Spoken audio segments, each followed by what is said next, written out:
At American colleges, if you're a faculty member and you want more pay or a promotion, you must publish articles in journals like these. Since the journals supposedly have high standards, some researchers were thrilled to get an email from a journal that said, I have now closely considered the revisions of your manuscript, Dog Park. And they're laughing because they just pulled off a hoax. And will recommend its publication in Gender, Place, and Culture. They'd sent so-called research to 20 prominent journals in women and gender studies, race studies, sexuality, fat, and queer studies for this journal of social work. We rewrote a section of Mein Kampf as intersectional feminism, and this journal has accepted it. 7 of their crazy papers got in. And one that claims that dog humping incidents can be taken as evidence of rape culture has been officially honored as excellent scholarship. Thinking, oh my God, we got a paper in, and it's probably the craziest thing we wrote. James Lindsay's a mathematician. Peter Boghossian teaches philosophy. Helen Pluckrose runs an academic magazine in London. They didn't really expect that the Journal of Gender, Place, and Culture would accept their paper, in which they claim to have closely examined genitals of nearly 10,000 dogs to learn about rape culture and queer performativity. Do they just not read these things and accept them? Oh no, they read them. They read very, them very in carefully. detail.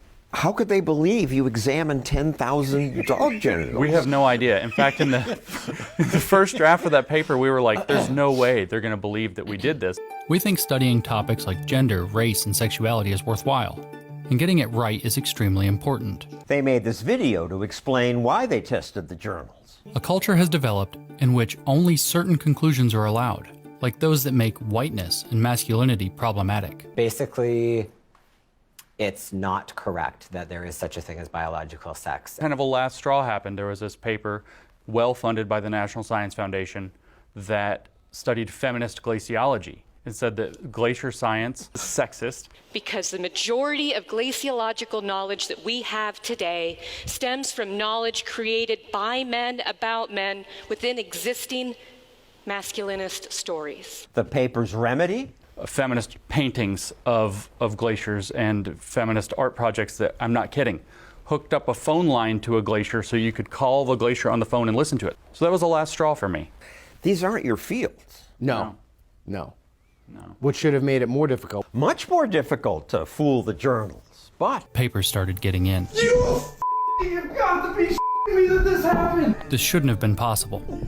What appears beyond dispute is that making absurd and horrible ideas sufficiently politically fashionable can get them validated at the highest levels of academic grievance studies. We flattered what they wanted to hear, and then they told us that it was an important contribution to feminist geography. maybe these are just mills that accept every paper. No, one journal we hoaxed was Hypatia, which is one of the 2 leading feminist journals. It has about an 18% acceptance rate.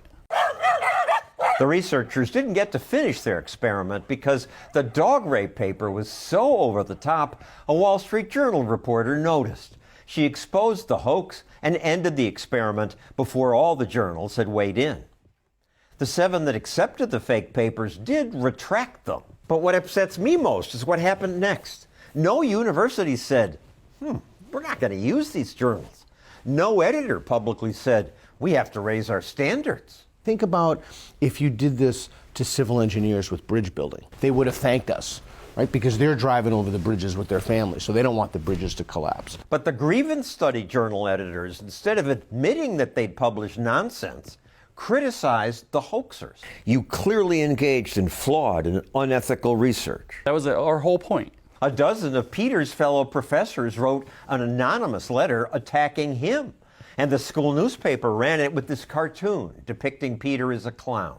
You're part of the clown car of hoax writers engaging in fraudulent, time-wasting, anti-intellectual activities. Right, they just described their own discipline. Do you dread walking to class? Yes. I've been spat on, I've been physically threatened. Portland State University, instead of applauding Peter for exposing nonsense, may fire him. I called Portland State asking for an interview, but they declined. How can a college criticize the hoaxers, but revere ridiculous journals that publish nonsense? When you live in these tight ecosystems, this stuff makes total sense. There's a pervading rape culture, men are bad, the whole ball of wax. 20 years ago, a physicist submitted a nonsense paper to the journal Social Text saying gravity is just a social construct. That embarrassed the journal.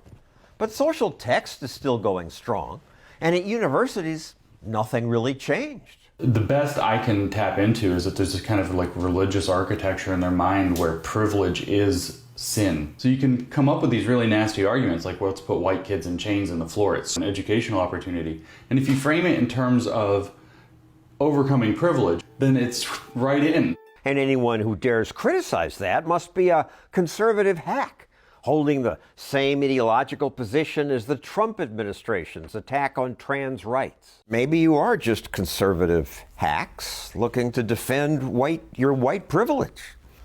I don't think so. I've never voted for a Republican in my life. Nor have I. Actually, none of the hoaxers is conservative. My collaborators and I are left-wing academics who can now say with confidence, these people don't speak for us. The scholarship in these disciplines is utterly corrupted. They've placed an agenda before the truth. After this interview, the editor of one of the hoax journals did agree to talk to me. Maybe you shouldn't be doing what you're doing because it's gibberish, and they've proved it. Yeah, they didn't prove. That's the problem. That video will be available soon.